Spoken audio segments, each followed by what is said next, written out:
internautas, bem-vindos de volta ao Educar Convida.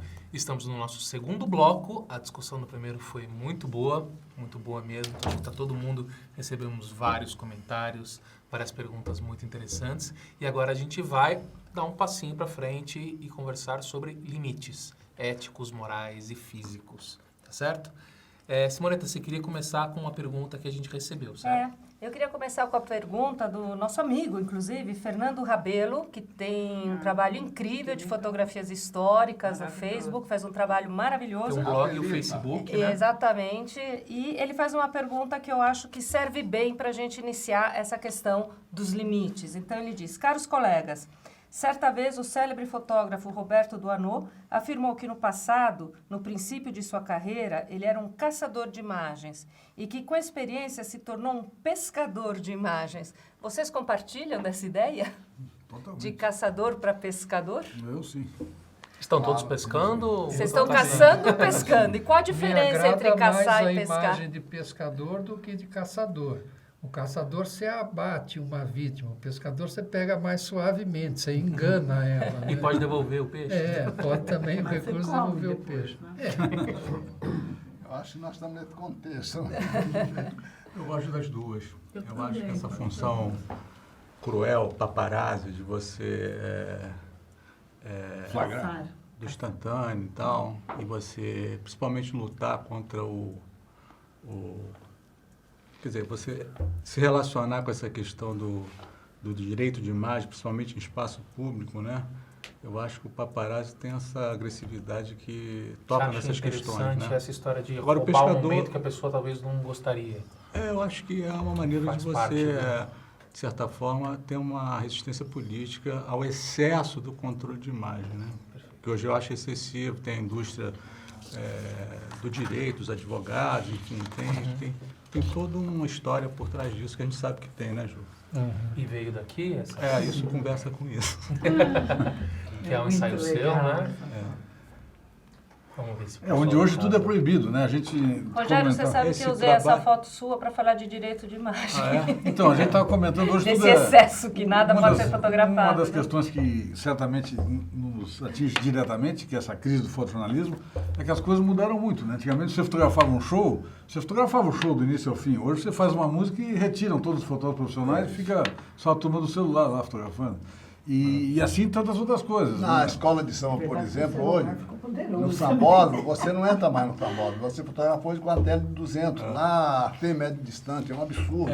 Eu queria aproveitar que você mostrou a imagem, falar um pouquinho, porque eu já vinha reparando há algum tempo, no Rio de Janeiro, a cobertura dos finais de semana da ocupação da praia é regular, ou seja, toda segunda-feira, né, sai uma matéria grande sobre... E eu reparei que já há muito tempo só existe um ângulo, né? Parece que o fotógrafo é um robô. O sujeito vai para cima de uma situação que dá um ângulo mais aéreo, né, mais de cima, e faz a praia cheia. E eu, pesquisando, me disseram que os editores já acionam o fotógrafo e dizem assim, vai fazer aquela foto daquele conjunto de guarda-sóis que tem na praia, aquela coisa assim, tudo junto, que denota a ideia de quantidade, né, enfim, né? E vinha notando que, pensando na reportagem, que não tinha mais aquela crônica da praia, de que você pega uma dupla de fotógrafos, de repórteres, e sai pela praia entrevistando, vendo o que tem de novo, né? Quais são os modismos do verão, né?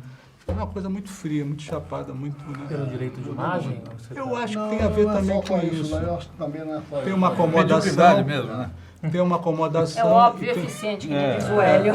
Não, mas é um conjunto de coisas, porque você tem hoje, tem uma brincadeira que se faz, que se o Cartier-Bresson hoje em dia estava sem emprego, porque não dá para fotografar ninguém sem um bloquinho de autorização, né? Exatamente. E a gente para fotografar Olha, também não é eu fiz um fácil. livro da feira, eu fiquei 30 anos fotografando a feira de São Cristóvão, aquela feira nordestina do Rio. Teve problema. Um dia eu publiquei a foto de um cidadão que trabalhava numa barraca, um cidadão pequenininho, engraçado, que usava um óculos de grau, fundo de garrafa. E a foto, o material todo não é posado. É são instantâneos da foto. E ele eu resolvi fazer posado, porque eu queria... Eu coloquei debaixo de uma cabeça de boi com aquele chifre desse tamanho. E no fim de semana eu publiquei, o livro já estava sendo pronto, editado, com patrocínio, ia ser publicado no fim do ano. Em julho eu publiquei essa foto na matéria na revista Programa, do Jornal do Adulto, que falava da programação de fim de semana. Vão conhecer, fiz um texto, conheci a nova feira, que agora não é mais fora do pavilhão é segura, é higiênica e tal, e publiquei a foto do cidadão. Um mês depois, o advogado do jornal me chamou: Evandro, me ajuda aqui, que eu estou com um processo aqui de R$50 mil, que o cidadão alega que a foto foi feita sem autorização dele. Aí quando eu fui lá olhar, disse, a sorte que ele tinha interagido comigo, porque eu fiz a foto dele posada e eu mudei de roupa dele, umas 5 camisas diferentes, e ele pôs do jamegão. Nem todo mundo eu peguei autorização, mas ele não sabia ler, ele pôs do jamegão, né, o dedo. Aí eu digo, doutor, ele interagiu comigo, olha aqui essas outras fotos aqui, ele trocando de roupa, de camisa, aquelas camisas estampadas da feira e tal. Aí disse, que sem vergonha e tal. Aí, mas isso demorou quase que 5 ou 7 anos, o processo na justiça, e eu perdi o livro, deixou de ser publicado, e aí eu ganhei, aí ele não ganhou a causa. Mas, em compensação, eu perdi o patrocínio, perdi tudo, aí fiquei chateado, o livro está lá encostado. Eu estou fazendo outros livros, depois eu vou pensar. Agora uma pergunta maldosa, onde é que você botou o chifre? Né? Não foi o chifre, a barraca, na entrada da barraca tinha uma cabeça de boi com um chifre bem grande assim. Mas o que aconteceu, depois eu descobri, é que começaram a chamá-lo de ô cornudo, Você nem viu que aquele chifre estava ali. Você vai desconvencer que nem viu que aquele chifre estava ali, né? Ele nem viu o chifre. De repente, aquele chifre. O chifre foi a primeira coisa que ele viu. Olha, eu com relação... Eu paguei caro por isso, né? Eu paguei caro o livro. Eu, com relação a essa questão da imagem, eu como editor da Olhar Imagem, eu tenho uma posição bem definida. Uma foto dessa do Rogério, eu edito sem nenhum problema pela quantidade de pessoas. Mas do jeito que ela está ou sem? Sem a bolinha. Sem a gracinha. E até com menos pessoas. Agora, por exemplo, um retrato individual, que eu isolo a pessoa da situação, eu faço isso contratado por uma revista. Se eu sou recebido por uma entrevista, eu faço. Só que aquela foto acaba naquela entrevista. Eu nunca colocaria ela num banco para comercializar. As minhas fotos têm sempre contexto. Se vocês olharem, o cara não é o assunto principal. Ele pode me processar, mas sempre dá uma margem para o juiz falar, olha, não é um retrato seu, você é um elemento, tem uma pessoa no fundo, tem uma terceira pessoa.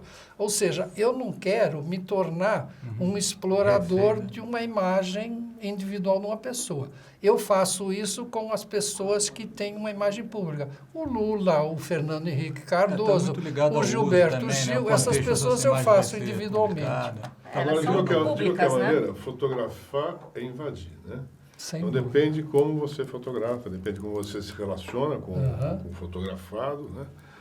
A questão do retrato consentido e não consentido. Ou seja, uma das coisas que me atrai, que a todos nós, é o quanto você se relaciona com as pessoas, com o mundo através da fotografia. E não é escondido atrás da máquina, né? Até você se esconder atrás da máquina, você tem que se abrir para o mundo, né? Fotografar é se comunicar com o mundo, né? Conversar e tal, né? Dialogar. Então é o fascinante desse negócio aí. Nós temos uma expressão que é foto roubada, que a gente chama. Que é uma coisa questionável, uma foto roubada. Mas também vamos pensar assim, que muitos criminosos que Instituto Moreira Salles. Mas se nós vamos esperar, por exemplo, que muitos criminosos posem para nós não vamos fazer foto nenhuma. Então, muitas vezes, a gente tem que fotografar, apesar da pessoa não querer ser fotografada. Se a gente acha que ela merece ir parar nas páginas, e se ela fez... Aliás, na época que a gente trabalhou duro, né? A gente continua trabalhando, mas não tão duro, né? Eu acho assim que se a gente fosse pedir licença para tudo que a gente fez, nós não ia fazer nada. Não faria nada. Então, era muito preciso você trabalhar, apesar das pessoas não querer que você fizesse o que precisava ser feito. E a gente tinha muito sério o que precisava ser feito. Hoje parece que não existe muito essa convicção de que tem coisas que precisam ser feitas, apesar das pessoas não quererem. Essa questão de querer ou não, de se achar ou não, eu me lembro que eu fiz uma foto o presidente Costa Silva era o presidente na época, o general Costa Silva, e eu fui fazer, ele foi inaugurar uma exposição da armas da Guerra do Paraguai, lá no aterro. E, de repente, ao terminar a exposição, a discussão, essa coisa toda, eu vi uma libélula trepada na ponta da baioneta. E no dia seguinte, Ele reclamou. o Jornal do Brasil tinha isso, repetindo o que nós falamos lá no início aqui, de publicar, de achar, de valorizar a boa imagem. Se publicou ela na primeira página, em grande. E lá dentro, a foto do presidente que nós tivemos discussão de tamanho pequeno. Eu era credenciado no Palácio Laranjeira. No dia seguinte, eu chego no Palácio, alguém deve ter dito, o presidente, olha o fotógrafo do JB está aí, do Jornal do Brasil. Aí ele mandou me chamar lá no gabinete dele, sério, duro, olhando para mim, disse, o senhor não me respeita? Eu levei um susto. Senhor presidente, o que é que houve? Ele disse, como é que você publica uma libélula.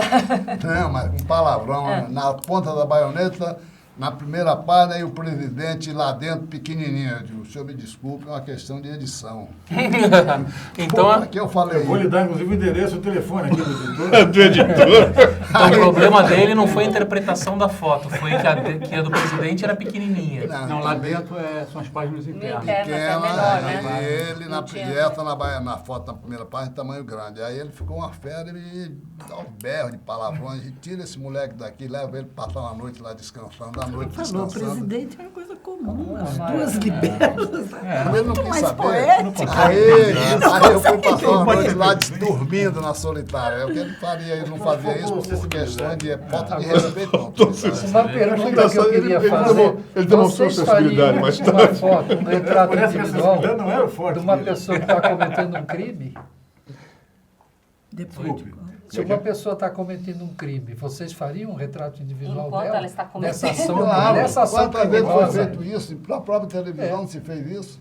Não, é isso que eu estou perguntando. Ah, Eu tá. faria. Claro. Eu que nego o retrato individual e tomo cuidado, num caso desse eu faria. Mas aí porque é a opinião pública, né? eu me vejo como um instrumento da sociedade para corrigir certas coisas que eu acho erradas. Aí É eu isso. queria fazer uma pergunta para vocês todos, não sei quem vai responder, né? Dentro dessa questão do limite, existiram momentos em que vocês falaram, essa foto eu não faço? E baixaram a câmera? Ou é importante sempre fazer uma foto e depois se a gente publica, Ou não. a gente pensa? Olha, Simoneta, eu acho que é sempre o papel de eu sempre me sentir um médico. Que o médico está ali é para tentar curar, é para tentar salvar. Então você está ali para fotografar. Eu acho que muitas vezes eu estava no enterro e eu dizia, pô, eu sou um urubu, o que é que eu estou fazendo aqui, por amor de Deus? Eu me sentia mal a Mas estar existe ali médico dentro. legista também. Né? Entendeu? Médico legista. Então a gente está ali para fazer isso, é a nossa função, a nossa profissão. olha, a coisa mais interessante que eu ouvi na minha vida a respeito disso foi o Favreau, o Charles-Henri Favreau, estava fazendo a coleção do livro do Museu de Lausanne. E ele projetou, numa palestra lá no mês da fotografia em Paris, 450 fotos, das quais ele sabia o fotógrafo, sabia qual era a postura e tal e tal.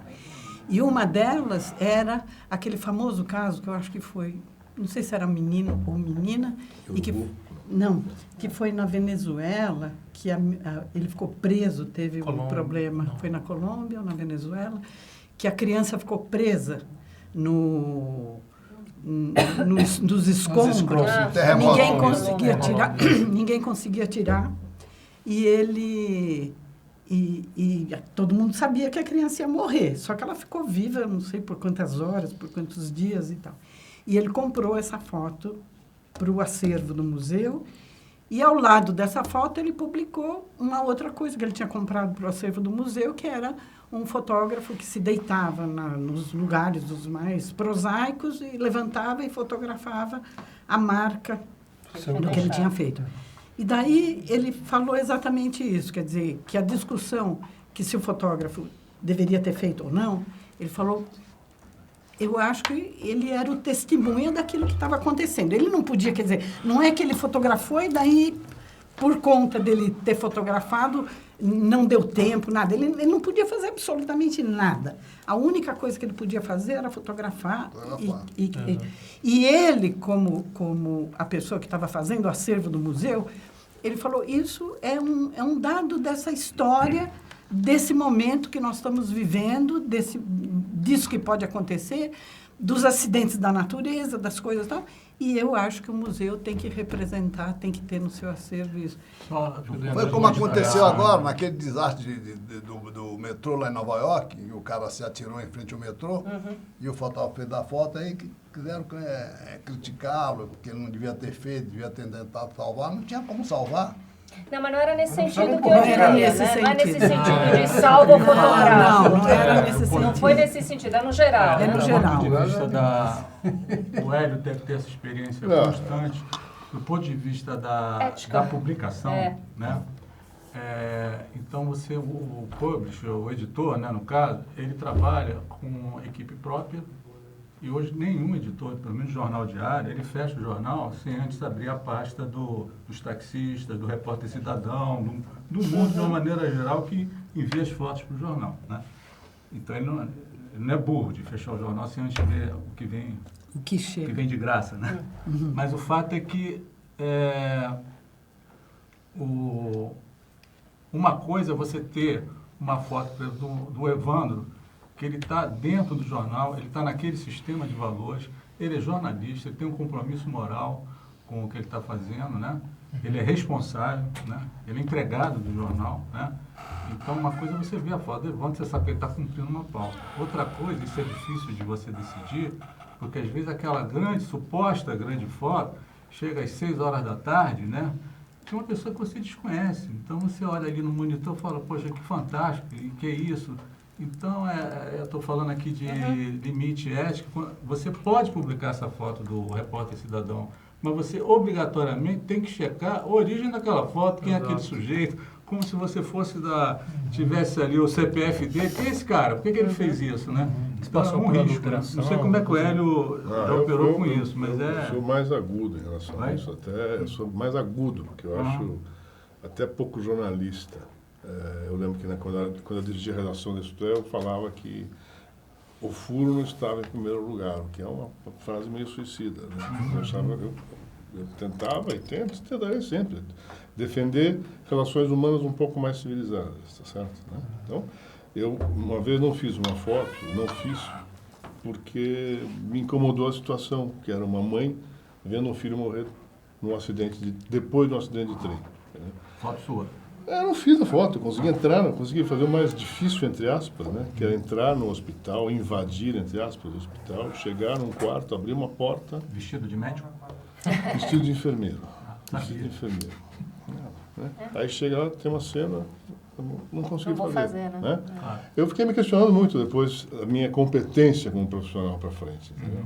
Mas até hoje, por exemplo, tem coisa que eu não publico como editor. Suicídio, não publico. Eu acho que suicídio é um negócio que, se alguém lê e está vulnerável... Tem consequência. Mas tem uma premissa jornalística que eu acho que vigora, de uma maneira geral, que o jornalismo não se relaciona bem com morte. Né? Não, Assim, não, já morreu? Então, é isso. Não, mas ainda tem esperança? Você tem várias pequenas piadas. Ou seja, acidente de trem. Esses clichês, na Índia, quantos morreram? 10, esquece. Quantos morreram? 300. Bota na página 3. Quantos morreram? 450. Põe na primeira página. Né? Tem aquela coisa que, em inglês, good news is no news. Boa notícia não é notícia. O que importa é bad news. Né? Uma bela má notícia. Hoje em dia, quando volta um pouco ao que eu falei no começo lá da banalização, né? Quanto mais sangue, melhor. Né? Ou seja, cadê o raio do piloto jordaniano? Por que esses caras não botaram o cara queimando? É muito importante nesse pacote aí. Né? Mas por que os caras... esse site é ruim, não botou o cara queimando, entendeu? Então, isso é uma banalização, tá certo? A gente está sendo usado. Isso é uma certa obediência devida. Não tem mais obediência devida, né? No bojo de uma profissão, no bojo de um... Você acha que isso ainda ocorre na grande imprensa? Ocorre muito. Ainda mais hoje que a grande imprensa está em crise, né? E tem as suas... né? Ou seja, a Abril acabou de ser vendida, né? Então, você tem, na emergência, eu acho que o bom senso se sacrifica. Acho que certas coisas não precisa mostrar, né? Elas já são tão horrorosas por si só que nem isso, né? Morreu num desastre, se atirou em frente ao trem. Eu já consigo imaginar o que é isso, eu não preciso mostrar o corpo destroçado. Mas né? também, Simone, também tem ou o seguinte... sim, dependendo do porquê que ele morreu, né? Mas também tem o seguinte, você não pode manipular as coisas. Né? Você tem que, ou seja, lembro do tal atentado em Madrid, na Da tocha, estação, na foto de um pedaço de De uma corpo. mão. Que nunca se sabe o que Muitos foi. jornais Que hoje com Photoshop tiraram. E até hoje ninguém sabe o que é mas também, não sabe né? isso Chamou aí. mais atenção do que se Não não é, tivesse não é para mexido, fazer né? isso. Mas eu acho que Então não publica, o publica. fotógrafo, todo mundo diz, né? O repórter ainda faz a matéria por telefone, enfim, hoje por internet, enfim. sei O lá. fotógrafo O bota a fotógrafo cara. continua não fugindo Sendo do repórter, né? confronto geográfico com o fato, né? Quer dizer, ele tem que sair de casa de manhã, ir lá, pegar o equipamento dele e ir até o Tá no local. confronto direto. Ele tem que estar lá para fazer, né? E isso naturalmente nos coloca diante da morte diversas vezes. Eu mesmo, ao longo dos 40 anos, algumas vezes eu tive diante dessa situação. Uma das vezes, por exemplo, no incêndio das Rosas Renner, eu fui dos primeiros fotógrafos a chegar no prédio que estava queimando, um edifício de 8 andares, tinha um sujeito pedindo socorro lá em cima, os bombeiros não haviam chegado ainda, ele acenava muito com a cabeça para fora de um vidro quebrado lá, e o sujeito acabou desmaiando e acabou se asfixiando com a fumaça e se degolando num vidro, sei lá, ele ficou morto lá, quer dizer, é um sujeito que morreu diante da minha lente, eu absolutamente impotente, eu e muitas outras pessoas que estavam ao meu redor, absolutamente impotentes de poder fazer qualquer coisa por ele. Da mesma forma, uma vez em Tarumã, um acidente automobilístico matou 2 fotógrafos carbonizados diante da minha lente, o que foi terrível. Me lembro até hoje do silêncio que parou sobre o autódromo durante muito tempo, enquanto aqueles carros jaziam carbonizados ali. Então são coisas que marcam muito, assim, porque não é que a gente é frio e não sente nada. Você faz porque você está condicionado a fazer como Médico que um opera. médico que opera, ou como, né, você está condicionado a operar a tua câmera, você opera a câmera. Isso não quer dizer que nos dias posteriores você não fique um pouco mais abalado, silencioso, impactado pelo que você viu, fez, testemunhou, enfim. A vida é assim. Mas você gosta muito de sangue mesmo. Agora, hoje a isso, gente... eu acho que está havendo uma tendência, né? Essas coisas Mais horrorosas. sanguinolenta, uma tendência Acho que o mais jornalismo está sanguinolenta. perdendo um pouco isso. Eu me lembro, na época do Jornal Movimento, por exemplo, um assunto do Jornal Movimento, o Chico Buarque era um assunto quando lançava um livro ou um disco. Recentemente, o Chico Buarque se torna assunto porque está numa praia com uma nova namorada. mas isso interessa as mulheres, você me desculpa. Mas no nosso tempo do Abre o jornal, tinha microfone. certas coisas que não eram notícias. Mas naquela época não tinha essa entidade dos chamados famosos. Os famosos. Não tem uma celebridade. Ou tinha e eram mais A palavra protegidos. celebridade. Bom, teve uma Sim, foto essa coisa, publicada vai, que acho que foi vai, Caetano Veloso atravessando a rua. Exato. Não, Que tinha o importantíssimo. estacionando, eu já vi vários estações, Caetano Veloso estaciona no shopping lá no Rio de Janeiro. Então, eu acho que o jornalismo está acabando, ou já acabou. Então, Essa é uma Mas- pergunta que está rolando constantemente aqui. A gente vai chegar lá. chegar lá. Eu Os acho que não internados vão acabou, responder gente. Não tudo. vamos acabar com o jornalismo, porque ele ainda está vivo, apesar da Ah, banalização. eu não concordo. Está sendo reinventado. Acho que- Ele está sendo reinventado porque a tecnologia... Reinventado. Como a gente está passando, né, essa nossa geração está passando por uma tecnologia absolutamente brutal, né? Brutal. Essa guerra que eu falei que eu cobri, eu sempre falo isso porque eu acho veemente, mas eu cobri com 75 quilos de peso. Qual né? guerra? A Guerra do Golfo, a primeira, de 92. Não faz muito tempo, né? Eu viajei com 75 quilos, eu pesava uns 75 quilos, tá sabe? Era laboratório, era química, era transmissão ainda era de telefoto, foto. transmitia por telefoto. Hoje, se eu for... Quantas hernias de disco? Hã? Quantas hernias de disco? Olha, eu tive uma hernia de disco que faz uns 4 anos que ela melhorou. Né? Hélio, eu Mas- queria pegar um pouco essa sua coisa da cobertura. A gente fala hoje, os jornalistas estão muito vulneráveis, né? A gente tem assistido jornalistas presos depois da Primavera Árabe. Mas você foi preso na Guerra do Golfo também, né? Isso. Você foi preso por quê? Você abusou do limite? Eu passei do limite literalmente. Eu cruzei fronteira literalmente. Porque passei junto com um repórter, que era o William Vac. Nós passamos 2 meses tentando chegar na guerra, né? A guerra era, na verdade, enfim, só para lembrar, o Iraque de Saddam Hussein invadiu o Kuwait, ocupou o Kuwait e lá ficou. E houve uma configuração internacional de tropas aliadas para tirar o Saddam Hussein de lá. Então nós fomos pela Agência Estado, pelo Estadão e pela Jornal da Tarde, fazer o que dava para fazer lá, que foi muito pouco, porque nós éramos brasileiros, né? Então não tínhamos credenciais, não tínhamos visto, não tínhamos nada. Encurtando um pouco a história, nós chegamos no Kuwait, na cidade do Kuwait, 2 dias depois que ela estava sendo liberada, que os iraquianos tinham sido postos para fora e voltado para o Iraque. Então nós fizemos o que tinha que fazer por lá, os tais mortos, que eram muitos, que se dizia que tinham poucos, mas eram muitos mortos. Se falava muito que era uma guerra cirúrgica naquela época, que só morriam soldados, mas morreu muita gente. Nós fizemos esse tipo de material, registramos, mandamos e fomos em direção ao Iraque, de carro. Só que a gente cruzou a fronteira do Iraque e caímos, isso aí é justamente nessa estrada, um pouco antes do Iraque, do sul do Iraque. E caímos numa revolta xiita para derrubar o Saddam Hussein. E fomos presos num checkpoint ali, comandados por iraquianos. E ficamos uma semana presos, sendo levados de um lado para o outro. Fomos presos depois de 3 dias oficialmente pela Guarda Republicana, que era a tropa de elite do Saddam Hussein, e levados, pelo menos tentaram nos levar num comboio de carro, com tanques, com um monte de carro. Itamaraty sabia? O Itamaraty depois ficou sabendo. Mas a gente desapareceu. Eu posso dar um depoimento aí, porque eu trabalhava junto com ele na Agência Estado aqui em São Paulo, e todos os dias alguém me pedia para passar na casa dele para tranquilizar a família, sendo que ele não tinha aparecido ainda. Então não havia possibilidade de tranquilizar ninguém, porque eles sumiram, ele e o William sumiram, e todos os dias era uma angústia total, porque nós não sabíamos o que tinha acontecido, se eles tinham sido mortos, o que tinha acontecido, e eu ainda tinha que passar na casa dele para... Sendo que a minha mulher, até hoje a minha mulher, ela é argentina, né? Ela era muito legal. Mas tem desaparecido na família. Eu estava desaparecido. Sim, ele ficou diversos dias. Nós fizemos uma grande festa quando ele apareceu, aliás, de forma Foi ótimo. Depois ele apanhou, né? surpreendente. Quando a primeira imagem que ele surgiu foi com um copo de uísque na mão, dentro da Embaixada Brasileira, já na Jordânia, né? Já tinha sido solto, né? Nós ficamos muito felizes, mandamos buscar diversos frios e pães e fizemos uma grande festa porque eles estavam vivos e voltariam ao Brasil. Mas durante o período que eles estiveram desaparecidos, nós vivemos dentro do Estado do Estadão uma angústia tremenda. E você lá dentro, um medo constante? Ou como é que foi É aquele negócio, enfim, você vive uma outra dimensão, né? O que rege as suas atitudes é uma outra coisa. Mais ou menos, imagino que a Nair foi presa, ela deve ter se adequado àquele ambiente que não tinha nada a ver com o ambiente externo, né?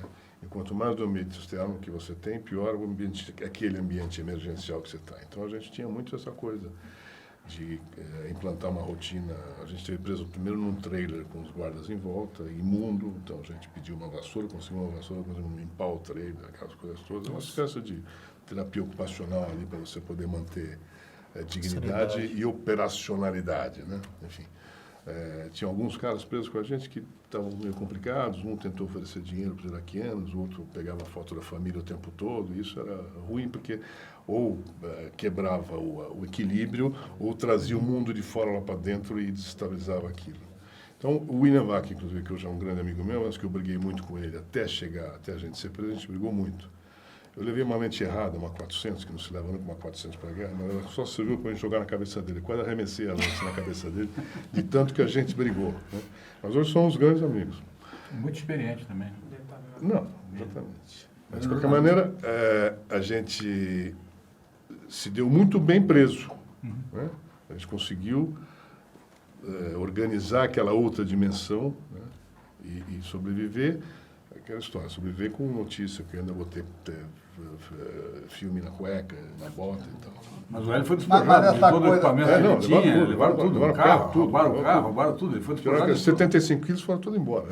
Raramente você falava sobre isso, né? Agora, passado mais tempo, você consegue mais, né? Viu, Simone, essa coisa que o Hélio falou aí, quando você está no fogo, você perde... É impressionante. Eu me lembro no Chile...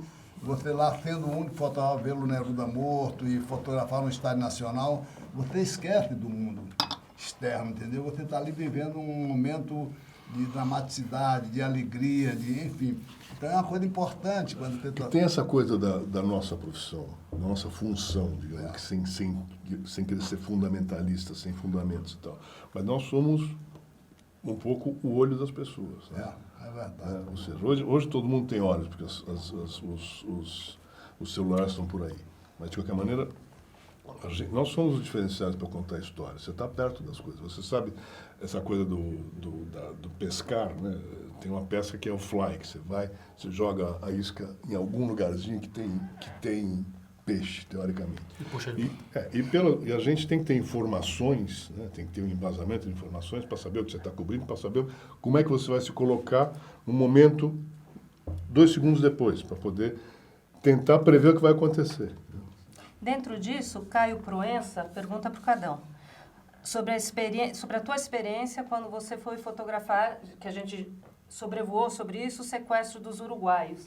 Quais foram as dificuldades envolvidas em procurar fotografar e divulgar as fotos sobre os sequestrados em plena Operação Condor? E as pessoas gostariam que vocês falassem também, vários estão perguntando isso, dos nossos amigos internautas, que reclamam que a gente fala demais e não dá voz para eles, e eles estão na mesa com a gente, né? Do medo também dentro desse limite. Então, primeiro depois cada um falar um pouco o medo, né? Vamos lá, então, o sequestro dos uruguaios foi um episódio que aconteceu em Porto Alegre. Eram 2 uruguaios refugiados em Porto Alegre, tentando fazer um trabalho político, não era nenhum terrorismo, não era nenhuma resistência de luta armada, era apenas um trabalho político, tentar divulgar as atrocidades que estavam sendo cometidas pela ditadura uruguaia, divulgar isso fora do Uruguai, e eles se refugiaram em Porto Alegre, matricularam as crianças, os filhos da Lilian Celiberti, que era um casal, que não eram marido e mulher, mas viviam juntos. A Lilian Celiberti tinha 2 filhos, Camilo e como é a menina? Bom, enfim, me fugiu. E aí as crianças estavam matriculando na escola e eles faziam um trabalho político. Nos procuraram na sucursal da Editora Abril, da Veja, disseram que tinham informações importantes sobre os presos, as condições carcerárias dos presos políticos no Uruguai. A gente se interessou por isso, eles nos disseram um relatório. Um dia, um telefonema anônimo nos avisa que o casal tinha sumido. Só que o casal que nos visitava chamava-se Miguel e Maria. E o casal que tinha sumido chamava-se Lília e Universindo. O meu colega da Editora Abril, Luiz Cláudio Cunha, vai até o apartamento onde ele recebe o telefonema anônimo, deram o endereço. Chega lá, a Maria, que era ao mesmo tempo a Lília, abre a porta e Luiz Cláudio pergunta: você é Lília? Porque ele conhecia ela como Maria. E ela faz que siga a cabeça, e aí ele, como sabe que aquela menina fala espanhol, ele começa a falar espanhol. Eu sou periodista brasileiro. Quando ele começa a falar espanhol, a porta se abre e ele e o fotógrafo que estava ao lado dele, JB Scalco, são trazidos para dentro do apartamento com a pistola enfiada na testa, assim, puxados para dentro do apartamento. E o que estava ali era a polícia brasileira, de forma clandestina, chefiada pelo delegado Pedro Selig, o que tudo indica, pelos processos, pelos inquéritos posteriores, fazendo uma operação de apoio a uma operação brasileira-uruguaia para sumir com mais 2 uruguaios que estavam trabalhando no território brasileiro. No primeiro momento, o Luiz Cláudio e o Scalco ficaram muito assustados, com muito medo, né? Até porque os caras já tinham aparecido na sucursal, enfim, não tinha relação nenhuma política com os caras nem nada, mas, né? E quando conseguiram convencer os policiais a falar português, viram que eram jornalistas, os policiais ficaram meio atrapalhados, porque acharam que era gente ligada à organização deles, porque falaram espanhol. Foram liberados e saíram do apartamento. E não ficaram para testemunhar o que ia acontecer com aqueles uruguaios. Quando chegaram na redação, eu e um outro colega que estava fazendo uma outra matéria, ele nos contou, nos narrou o que tinha acontecido, a gente ficou um pouco assustado com a história toda e falou: bom, nós temos que saber o que aconteceu lá, porque, né? Tentamos de diversas maneiras falar com a Secretaria de Segurança, saber que a operação era aquela, enfim.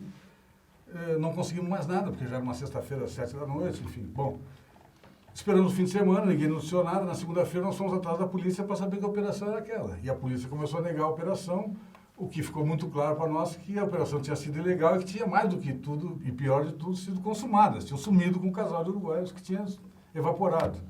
E nós nos sentindo extremamente, nós todos, jornalistas, nos sentindo extremamente, Luiz Cláudio especialmente, se sentindo extremamente culpados de não ter ficado lá, não ter seguido os caras, não ter, enfim, fotografado a saída deles do apartamento, seguido por onde é que eles estavam sendo levados.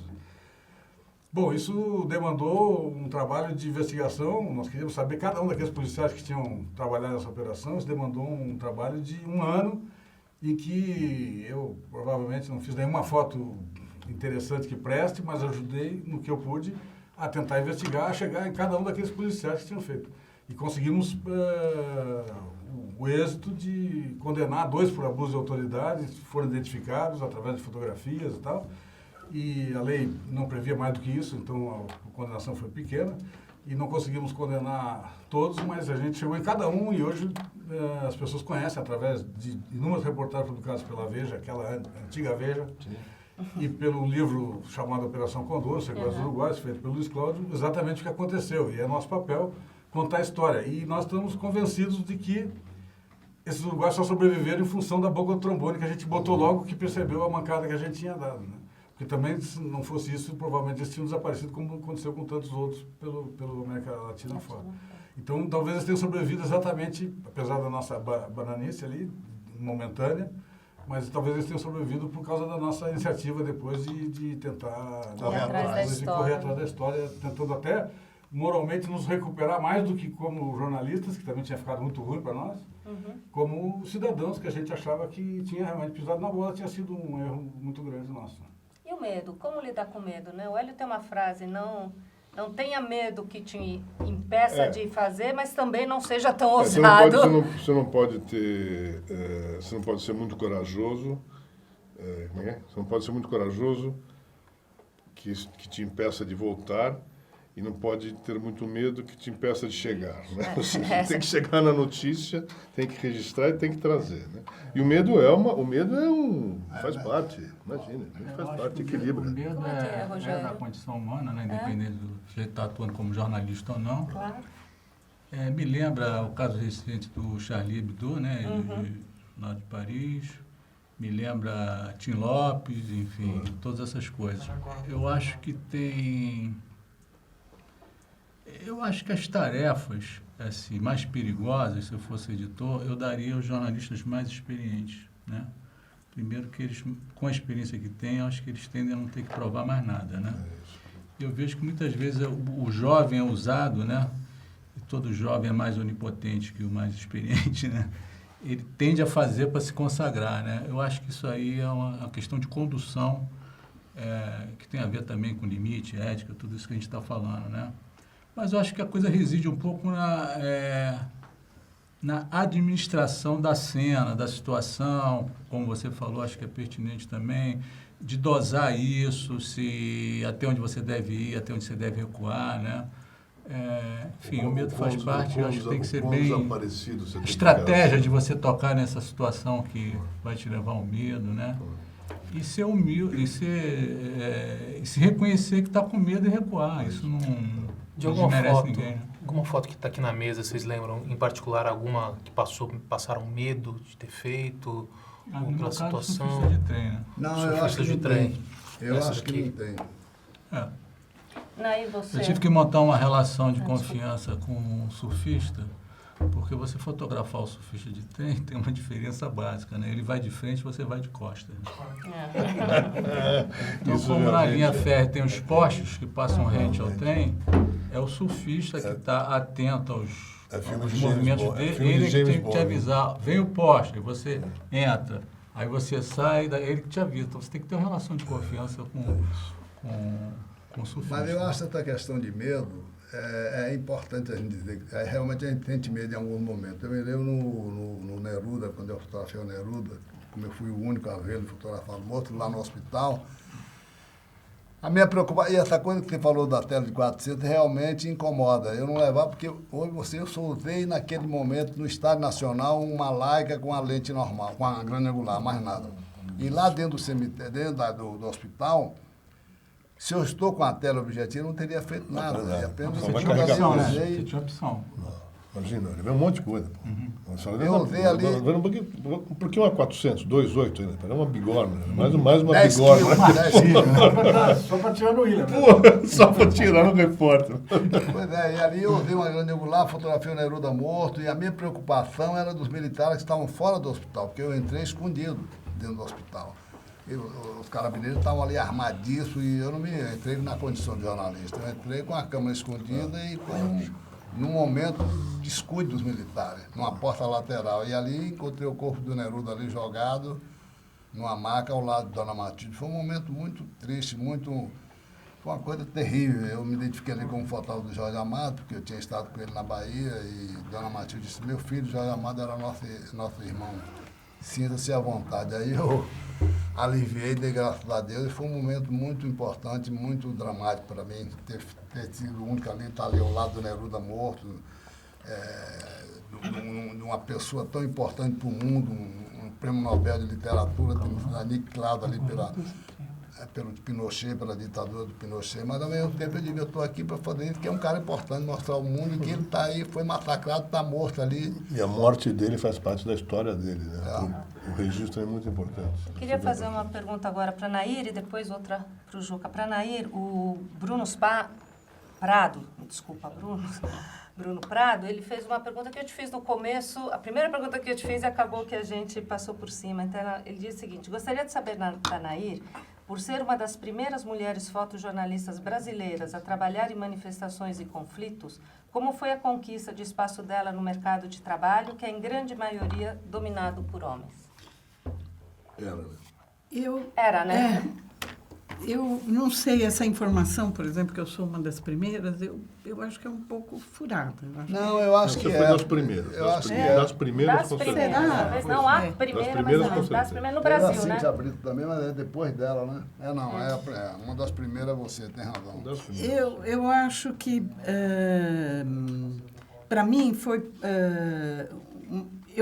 quando eu decidi porque eu fiz N outros estudos antes, eu queria fazer era televisão e tal. Quando eu fui para a fotografia, eu fui muito segura do que eu queria fazer. Então, Felizmente. Agora, eu queria um pouco... então, esse espaço, quer dizer, é uma coisa assim... Eu acho que os espaços da gente, assim, o Hélio conseguiu colocar muito bem, são sempre conquistas, né? E eu acho que eu gostaria de falar um pouco aqui do medo, não como medo, assim, de fazer uma foto ou de não fazer e tal. O medo mesmo que a gente tem da vida mesmo, né? O medo faz parte da gente. Só que uma coisa que eu acho que era importante falar para os jovens é assim, a gente tem medo e a gente não sabe exatamente do que a gente é capaz, né? A gente não conhece. Se a gente não enfrentar esse medo, se a gente não é para fazer loucura por aí, mas se a gente não enfrentar com esse medo, que aparece em situações mais diferenciadas, né? Que você seja fotógrafo ou que você seja qualquer outra coisa, o medo vai pintar na tua vida. E eu acho que você falar, bom, isso faz parte e eu tenho que ir em frente, eu acho que é uma grande decisão. Porque você aprende quem você é, como você é e como dá. Eu, por exemplo, eu entrava na maternidade, o médico falava, você quer menino ou menina? Eu falava, eu quero anestesia. Era a única coisa que eu queria. Entretanto, na hora que eu fui presa, né, e que eu fui presa com meu filho pequeno foi preso, um ano eu ouvia ele do lado, então minha mãe de idade foi presa, tudo. Me deu uma coragem, mas me deu uma coragem que eu não conhecia essa coragem.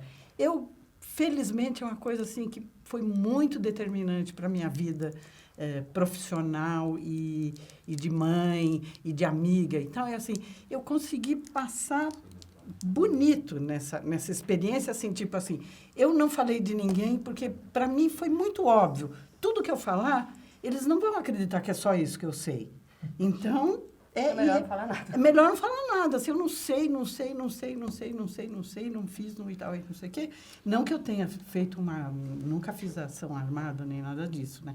Eu trabalhava só como, assim, apoio da organização. Então, era uma coisa mais suave, de buscar pessoas, resgate, emprestar carro, essas coisas todas. Mas, enfim, realmente, quando eu me vi diante daqueles trogloditas, porque são verdadeiros trogloditas, né? Policial é uma coisa, né? Eles estão em outro planeta, né? De repente, você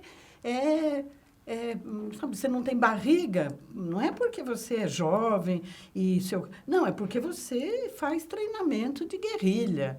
E por aí, os meus filhos, tudo que eu me orgulhava, maravilhosamente, que os meus filhos eram independentes, que eles falavam, filho não precisa dela, eles amarram o sapato sozinho, eles vão comer sozinho, eles estudam sozinho. Então, é uma coisa, você cai num mundo que não é o teu, aquilo que é outra dimensão. E daí, se você conseguir ter calma e saber que você está noutra dimensão e falar, bom, é a vida, estou aqui, vamos lá, vamos ver como é que é e tal. Organizar o medo. Né? Organizar o medo, exatamente. Organizar, ultrapassar o medo. Que coragem não é não ter medo, é ter medo e controlar o medo. Controlar o medo.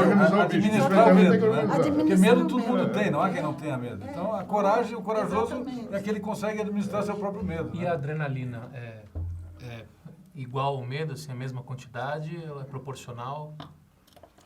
Eu acho que elas são parecidas. É só para corrigir agora era Bruna Prado e não Bruno Prado. Bruna. E a Fernanda Coronado falou assim, lindo o seu depoimento, Nair. Muito obrigada, Bonito Fernanda. E eu queria agora fazer uma pergunta, sumiu aqui a luz. Sumiu? Deixa eu ver. Eu não consigo ver que é pro... Você quer que eu faça? Não tô lendo. Ah, Tá escuro? Como é que você vai fazer? Eu até consigo aqui. Mas enfim, luzinha eu queria aqui. ver quem que tá perguntando. Põe uma lupa aí que dá pra ver. Depois... Nós estávamos falando de medo também, a gente pode, só enquanto ele tenta reabilitar. Reabilitar? Então, ele está falando de medo, está falando de emoção, né? A nossa profissão, ela é essencialmente a gente transita nisso aí, entre o medo, a emoção, a alegria, a emoção profunda, né? O Evandro gosta muito de brincar comigo com a história de uma crise de choro que eu tive numa cobertura do Papa João Paulo II, né? Lá em que foi Goiânia. em Goiânia. E foi uma coisa realmente horrorosa, assim, que eu não tenho por que me envergonhar, mas realmente foi um espetáculo público Deprimente. Um cara grande desse chorando lá em frente ao Papa. Eu posso contar a história até porque tem as Eu e fotos o aí. Orlando Brito falando só assim. estava aqui. Eu acho que vale a pena por causa dessa Peraí, coisa da gente falar da... Um mão grande aqui. desse chorando. Não, essa daqui. Essa aí são as fotos. Essa daqui? Essa aí. Essa história aí é a seguinte, essa é outra lá. Mostra Ele vai contar a versão dele. Mas ele chorando. Eu chorando. Ele está no meio dessas Quem devia ter feito eu chorando é ele, a não ser que eu tivesse um pau de selfie para fotografar. Eu mesmo chorando, não era muito. Na época, bom, mas a história é a seguinte, vale a pena a gente contar, embora a versão que se vocês ouvirem do Evandro, não acreditem, porque é um pouco fantasiada. que é mentirosa. A minha versão é a verdadeira, é claro. Mas não, a história é a seguinte, é simples. Nós estávamos todos naquele bretezinho da imprensa, lá em Goiânia, esperando o Papa, assim que acabou a missa. O brete da imprensa, um cercadinho ali para a imprensa. Curralzinho da imprensa. E nós estávamos todos ali, confinados, e vem vindo o Papa lá adiante e tal. Só que ele demorou um pouco. E, de repente, um garoto chamado Reduzino, 12 anos, invade a área privada ali das autoridades. As autoridades, como vocês podem ver, estavam todas no tapete ali, devidamente identificadas nessa outra foto. Cada uma delas, governadora, a mulher do governador, todas as autoridades identificadas e tal. E, de repente, um garoto de rua, sujo, com uma sandália dessa, uma sapatilha chinesa dessa, com o dedão para fora, com as pernas lameadas, invade a área ali, um segurança agarrou ele pelo braço e atirando, e o governador, Isis Rezende, na época, diz, não, o que é o guri? Pai, ô segurança, deixa o garoto aí, vem cá, garoto, o que tu quer? Não, eu queria pedir uma bicicleta pro Papa, o garoto era descolado, né? Eu invadi aqui, eu queria pedir uma bicicleta pro Papa, não sei o que e tal. Então fica aqui do meu lado, aqui, pelo menos tu vai apertar a mão do Papa, Malandro, fica né? aqui. Sabia O que guri ia malandro, ter né? meu pai, não. E aí essa foto aí, eu botei uma teleobjetiva e fiz aqueles pezinhos do garoto ali, sem identificação nenhuma no tapete, aquilo foi me emocionando de um jeito que vocês não podem imaginar, assim. Eu me emocionei muito, muito, muito, muito. Eu fiquei vendo aquele garoto, todo mundo ali, alguém, todo mundo com sapato polido, de meia, aquele garoto sem nada, com aquelas perninhas fininhas, lameadas. Todos identificados. Todo mundo identificado, o garoto não é ninguém, né? Eu estou dizendo o nome dele porque eu sei até hoje o nome dele, né? E aquilo foi me dando um mal-estar muito grande, né? E, de repente, o Papa veio e o garoto se abraçou no Papa, que é essa outra foto aí. O Papa com essa roupa imaculadamente branca e esse garoto carente, assim, se abraçou no Papa, ficou agarrado nele um tempão, eu desabei num choro total, assim, eu soluçava. No meio dos colegas, todo mundo ali trabalhando, todo mundo pá, porque a foto é boa, o Papa abraçando o garoto de rua e tal. E eu chorando muito, chorava muito e fazia assim, né? Mas era um troço completamente incontrolável, assim. Você teve sapato e e aí o que aconteceu? O Papa entrou no Papa Móvel, foi embora, porque o garoto foi o último da fila ali. Foi embora e ficamos nós no brete ali, eu chorando, uma crise assim, interminável. O Evandro deu risada. Evandro me sacaneando, claro, muita gente. Aí tinha um italiano que dizia pra mim assim, mas o que aconteceu? Perdeu a foto? Não fiz a foto. Eu falei assim, não, fiz a foto. Mas não fiz a foto. foto? Por que tá que chorando? perde? Por que tá chorando então você viu a foto? A foto é boa, a foto é boa. Eu falei, não, eu fiz a foto é boa, que é uma merda do país. Agora imagine só um queria- irmão desse aí chorando. Mas eu chorava muito. Coisa terrível lá, e eu e o Orlando Brito, olha, a gente ria muito. Eu queria meu Deus. perguntar agora, especialmente para o Juca, a pergunta é do Cláudio Rocha, tá? Ele fez para todos, mas eu faço especialmente para você. O Ed Adams disse que se arrependeu de ter tirado a foto da execução de Saigon, em 1968, né? A famosa foto. Você se arrependeu de ter tirado alguma foto que foi publicada? Não, na verdade não me arrependi. Essa foto do Ed Adams, eu ficaria em dúvida de ter feito ela. Porque essa foto é uma coisa, ela é reproduzida depois num filme, Depois da Chuva, que fala de Montenegro, que o cara executa para o fotógrafo obter a foto. E que diz que essa é a história verdadeira. Parece que essa é a história verdadeira. Então, eu ficaria... Para mim seria insuportável ter isso. A gente está falando daquela... Voltamos à questão da ética, como o Ed falou de uma foto que ele não conseguiu fazer.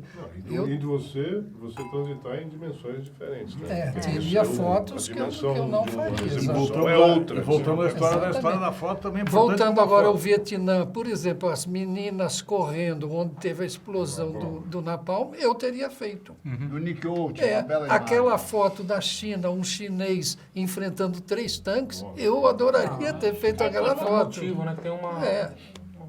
Tem fotos Mas o que eu acho que muitas vezes acontece, não foi o caso dessa foto em especial, do mas Ed que, Adams.